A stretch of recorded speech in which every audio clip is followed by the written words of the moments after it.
Et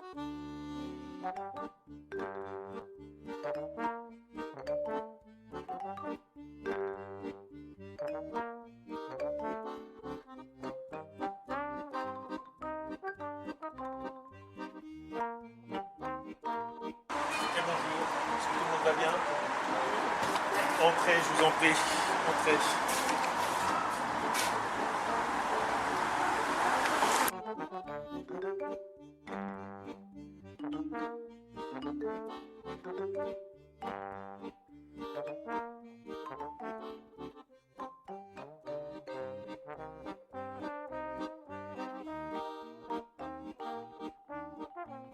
Bon, moi je m'appelle Alfred, je suis auteur de bande dessinée, dessinateur et puis illustrateur également. J'aime bien monter des spectacles aussi avec un de mes camarades de livre qui s'appelle Olivier Cade. Et puis depuis une vingtaine d'années, on fait et des livres ensemble et pas mal de spectacles dessinés, musicaux ou chantés.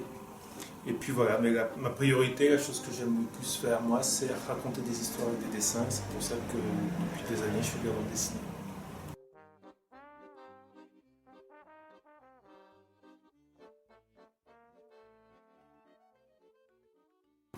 L'envie de travailler à plusieurs, elle vient du fait que on fait un métier assez solitaire, du coup. Être dessinateur, c'est passer 10-12 heures par jour tout seul au-dessus de sa table. Et le fait du coup de se mettre ensemble, de se réunir dans un même endroit, chacun travaillant sur ses projets, mais d'être un peu moins seul, enfermé et isolé chez soi, permet quand même aux énergies de circuler un peu mieux. Et puis surtout, on a des doutes communs, même si on ne travaille pas du tout sur les mêmes univers ni sur les mêmes livres.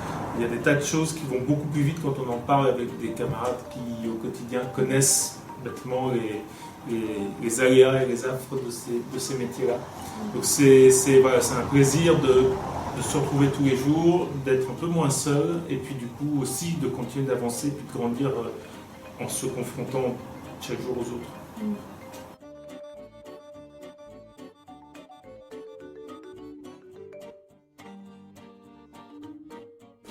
Alors physiquement, cet endroit-là, c'est pas l'endroit d'origine. On avait d'abord un atelier qui était rue des Argentiers, un peu plus loin, dans lequel on est resté pendant des années avant que un incendie dans l'immeuble ne nous oblige à partir. Voilà. Donc l'atelier a été détruit il y a 8 ans à peu près par un incendie.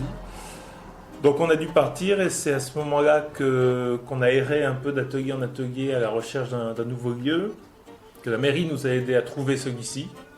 Donc là, c'était vraiment une aubaine pour nous parce qu'il n'était pas très loin du précédent, qui restait dans les quartiers dans lesquels on a envie d'être pour travailler. Et assez naturellement, spontanément, quand on s'est installé là, le fait de l'appeler flambant neuf après un incendie nous semblait quelque chose de pertinent pour conjurer le sort. Voilà.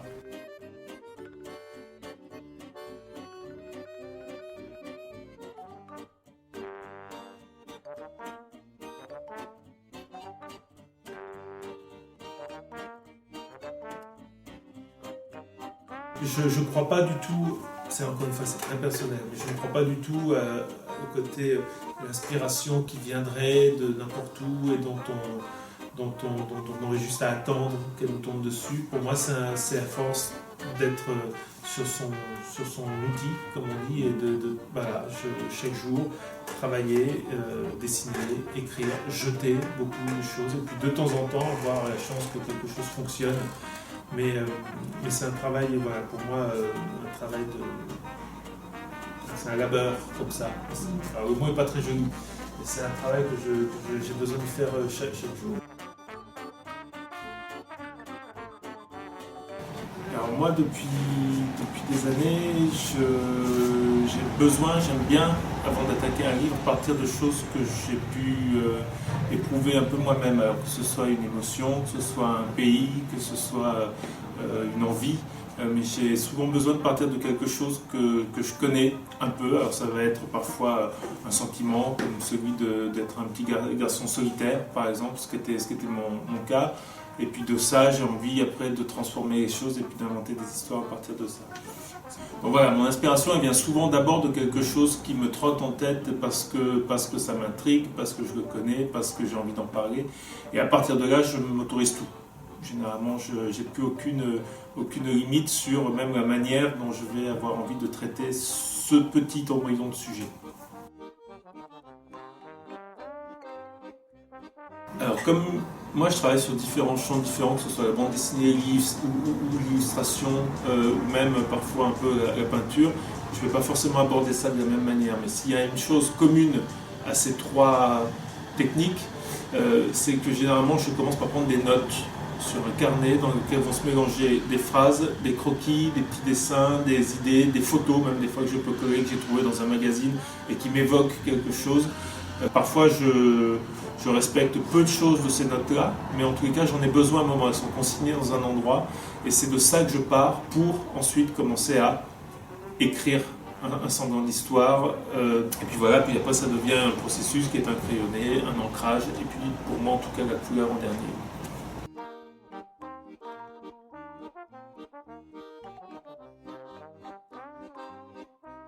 Alors moi je change de technique en fonction du livre que j'aborde. C'est d'abord la première chose qui va caractériser ma méthode, c'est que j'ai besoin d'adapter mon dessin aux histoires que je raconte. Donc j'ai besoin d'adapter les outils que je vais utiliser.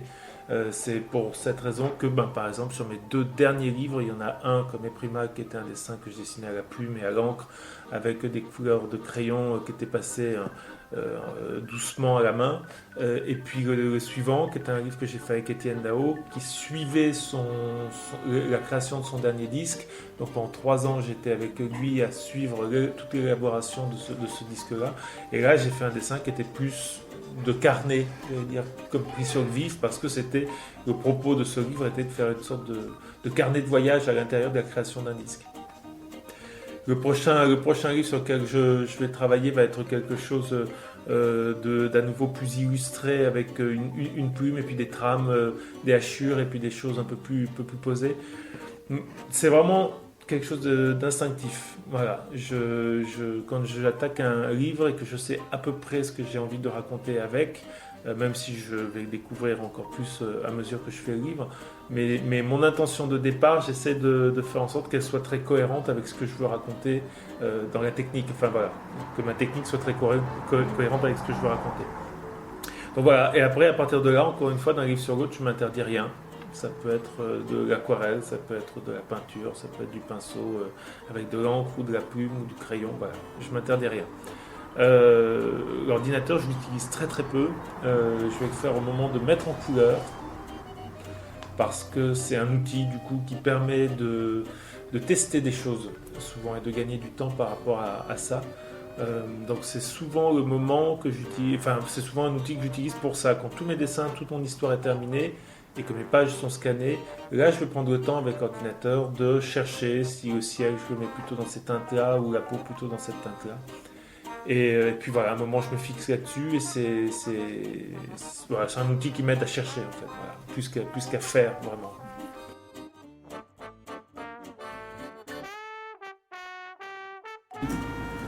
En fait, c'est le plus difficile de décider du moment, souvent du moment où on arrête le dessin. C'est ce qui est le plus long pour moi à venir. Il y a toujours un moment où on sent que quelque chose bascule, on vient d'en faire un peu trop, et alors que le dessin était bien équilibré, il va se déséquilibrer. Ça, c'est quelque chose qui se sent à force de le faire. Je n'aurais pas une méthode, ou en tout cas ou quelque chose de définitif à dire là-dessus. Je sais que moi, ça a mis du temps, et qu'aujourd'hui, j'arrive à percevoir de manière un peu instinctive le moment où il faut que j'arrête. Plus loin, ce sera trop, et le dessin va perdre de son équilibre ou de sa force, ou bêtement va perdre l'intention que je voulais y mettre au départ. Après, chaque dessin ne s'arrête pas forcément au même endroit. Il ne suffit pas de dire j'arrête à chaque fois, là j'arrête de faire des hachures à cet endroit-là parce que ça fonctionne. Chaque dessin a parfois son propre souffle ou son propre rythme et ne va pas demander la même. Va pas appeler la même rythmique non plus dans le trait, quoi.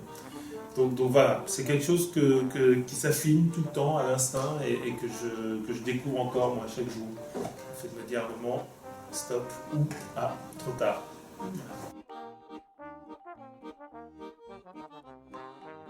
Pour moi, faire un livre, c'est quelque chose de très intime. C'est quelque chose que j'ai pas envie au départ de partager avec n'importe qui, que ce soit un scénariste. Il faut que ce soit un ami très proche, qui est le cas par exemple d'Olivier Kahn, de Jean-Philippe Perrault, avec qui j'ai fait des livres. Et l'éditeur également, il faut que ce soit quelqu'un avec lequel je me sente en parfaite confiance, et puis surtout dont la parole me semble importante. Ça, c'est les premières personnes qui vont lire vraiment mes boulots. Ensuite, ça va être mes amis ici à l'atelier, à qui je vais montrer régulièrement mes pages.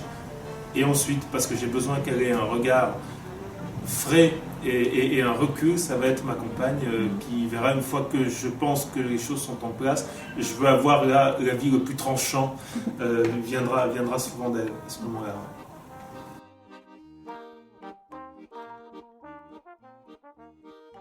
Moi, je démarre toujours ma journée comme ça. Donc, vous allez assister à ce qu'on appelle le réveil de l'ours, par faire un dessin libre. Pas simplement pendant 10 minutes, un quart d'heure pour dessiner quelque chose qui n'est pas destiné à être publié, qui n'est pas destiné à être montré, mais qui est juste là pour moi pour me mettre en route, quoi.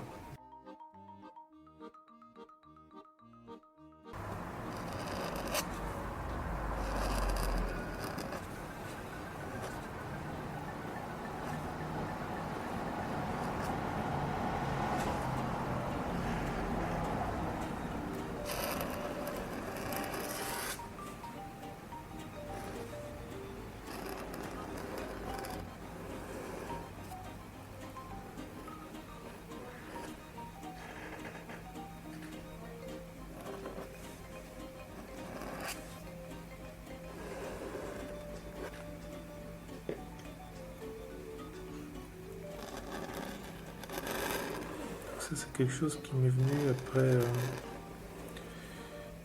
une période, il y a quelques années de ça, pendant laquelle je n'arrivais plus du tout à dessiner. J'étais reparti vivre en Italie, du coup, à la naissance de ma fille. Et en arrivant là-bas,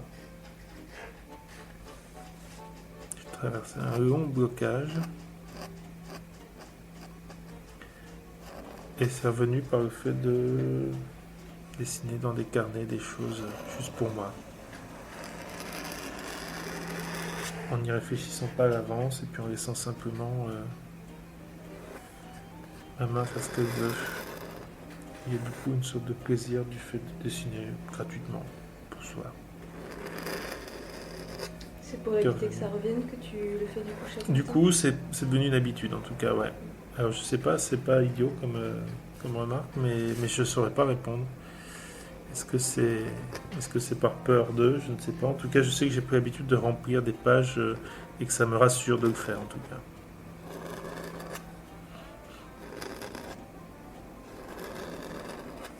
Et ça rejoint un peu la question de tout à l'heure sur à quel moment un dessin est fini. Ben, là, en fait, il n'y a pas de règle.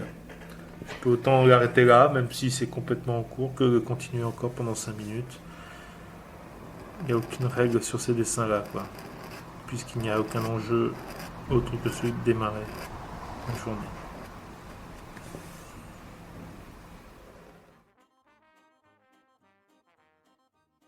Moi,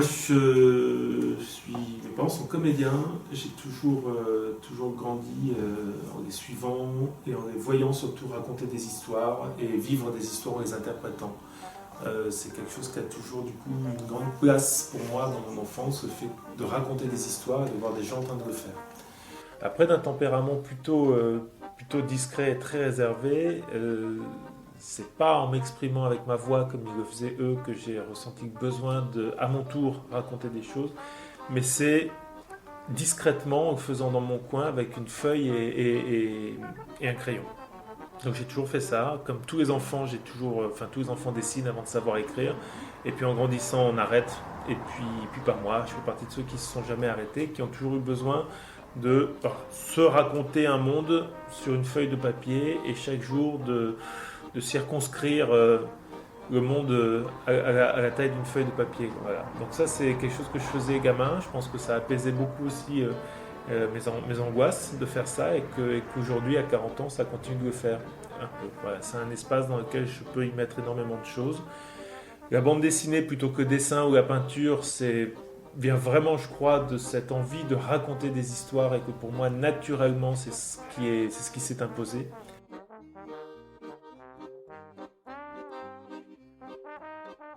C'est difficile de trouver un dessinateur dont je me sentirais artistiquement proche. D'abord parce que ça peut paraître très prétentieux, éventuellement si je cite des grands noms, de dire que je me sens proche de ceux-là. Je peux en revanche parler de celui qui, à mon avis, encore aujourd'hui, est à l'origine de mon envie de faire de la bande dessinée quand j'ai 5-6 ans, qui était un dessinateur qui s'appelle Fred, et qui avait un personnage qui s'appelait Philémon, qui est décédé il n'y a pas très longtemps, et qui est véritablement un auteur que je lis et que je relirai toute ma vie. Voilà, et depuis l'âge de 6 ans, je lis et je relis ses livres. Ils me sont très importants, et même si mon travail n'a rien à voir avec le sien, je sais qu'il est à l'origine de quelque chose de fort que je ressens encore aujourd'hui.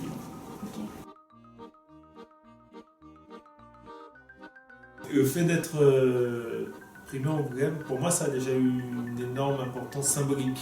D'abord, parce que Angoulême, c'est un festival dont j'entends parler depuis que je suis gamin, dans lequel je vais moi depuis plus de 20 ans, et dans lequel, qu'on veuille ou non, qui est un des rares festivals à avoir une portée internationale, avec une attention internationale.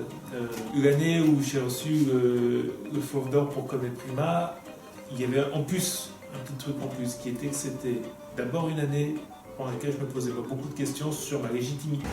Les personnes du jury ne pouvaient pas le savoir, mais c'était une année en tout cas pendant laquelle je me la posais énormément, cette question. Et recevoir ce prix pour ce livre-là prenait une dimension très forte pour moi sur le fait de... Je prenais vraiment ça comme, voilà, tu es légitime ici, que... C'est pas forcément l'idée de dire j'ai fait le meilleur livre de l'année, parce que ça c'est pas vrai, c'est une connerie. Mais en revanche, pour moi, je l'entendais comme t'as pas forcément fait le mauvais choix en prenant ce chemin-là. Ça c'était important, et puis ça tombait aussi surtout l'année où on rendait hommage à Fred, dont je parlais tout à l'heure, qui est ce dessinateur par lequel moi je pense avoir véritablement découvert mon envie de faire de la bande dessinée. Donc j'étais en train de recevoir ce prix au milieu d'un décor sur la scène qui était fait à partir des personnages et des décors de Fred. Et ça a pris, une espèce dans ma tête, c'est devenu une espèce de tourmente extrêmement émotionnellement assez forte sur, j'avais vraiment l'impression que le petit gamin de 6 ans qui commençait à avoir envie de faire de la bande dessinée, et le jeune homme de presque 40, moyen de presque 40, du coup, qui recevait ce prix, se faisait un signe de la main. Il y avait un truc un peu comme ça. Voilà, beaucoup de gens ont découvert mon travail par ce biais-là, et je me suis retrouvé, en plus du fait que le livre du coup avait une vie qui était démultipliée par rapport à ce qu'elle aurait été sans ce prix, je me suis retrouvé à avoir, et ça c'est très confortable, la possibilité de proposer des choses sans être obligé de réexpliquer tout mon parcours. Voilà.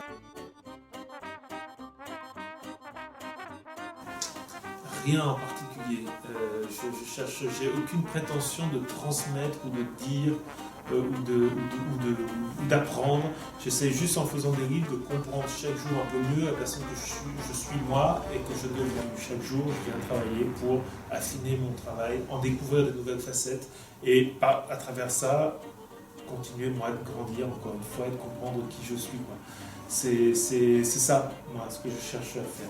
Après, si une fois que j'ai fait ça, je peux partager ces histoires-là avec des gens qui éventuellement trouveront des échos à ce qu'ils sont eux à l'intérieur du livre, tout comme c'est mon cas moi quand je vois les œuvres de tout un tas d'autres artistes et que j'ai l'impression qu'à travers son travail, lui est en train de me parler un peu à moi. C'est formidable et c'est extrêmement précieux et c'est quelque chose de très agréable. Mais mon intention de départ n'est pas de transmettre ou de dire ou de revendiquer. Je n'ai pas cette intention.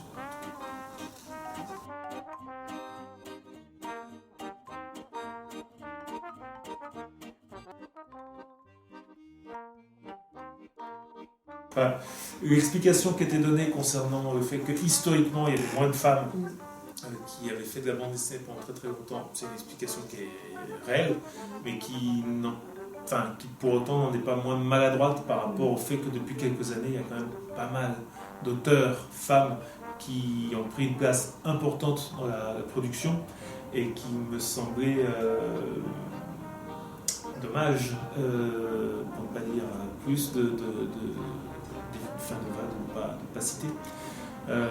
Mais par contre, il y a une chose, c'est que moi je me suis jamais posé la question quand j'ai acheté un livre de savoir si c'était un homme ou une femme qui l'avait fait. Et ça me semble être le truc important. Il n'est pas question de dire il y a une bande dessinée de femmes et une bande dessinée d'hommes. On fait de la bande dessinée, puis il y a des nanas qui font des bouquins dont on est incapable de savoir si c'est un homme ou une femme qui l'a fait. Idem pour des hommes, on ne se pose pas forcément la question. Et je pense qu'il ne faut pas s'imposer. Il faut prendre des livres et puis regarder si ça nous donne envie. Et puis voilà, que ce soit un homme ou une femme qui le fait, ce sera un livre très bien. De la même manière. Je viens de terminer un livre avec un monsieur qui s'appelle Jérôme Pierrat, qui est un des spécialistes français de l'histoire du tatouage. Alors c'est typiquement le genre de sujet sur lequel j'ai a priori rien à dire, puisque je suis pas concerné. Sauf que la rencontre avec ce monsieur-là m'a passionné. C'est un type incroyable qui m'a proposé de faire un livre qui raconte toute l'histoire depuis plus de 5000 ans, l'histoire, les us et coutumes du tatouage. Et ça m'a passionné. Voilà, donc j'aime bien l'idée de faire des livres auxquels je ne m'attendais pas la veille. Que d'un livre sur l'autre, je fasse des choses très différentes de ce que j'avais fait avant. Ça aussi, c'est une des choses qui m'excite le plus dans le fait de faire des livres, c'est que je sais que je peux changer complètement d'univers, d'ambiance et de rencontre d'un livre sur l'autre. Et puis surtout, encore une fois, de ne pas m'attendre forcément à l'avance aux bouquins dans lesquels je m'embarquerai. Ça, c'est un vrai plaisir. Donc voilà, je viens de finir ça et j'attaque quelque chose qui donc n'a absolument rien à voir, qui est un travail avec Brigitte Fontaine, la chanteuse, qui écrit de la poésie et des aphorismes depuis des années, dont je suis fan depuis gamin, que je connais un peu et avec qui on part sur un livre qui reprendra une partie de ces aphorismes que je vais mettre en image, que je vais illustrer.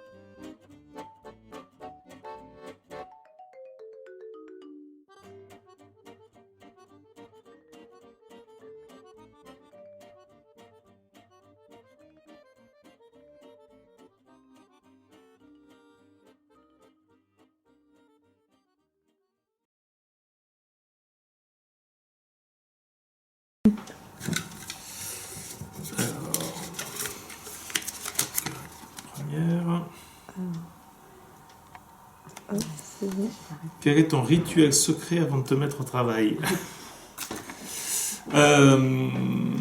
Boire un café, mais c'est pas vraiment un secret. Sans ça, je meurs. Hop.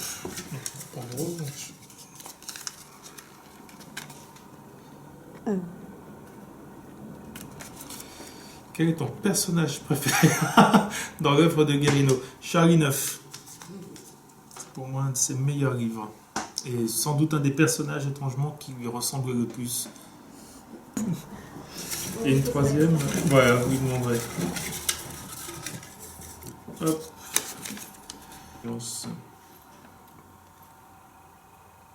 C'est bon? Si tu devais choisir une citation ou une réplique, quelle serait-elle? Vivre en marge pour ne pas mourir au milieu, de Roland Topor.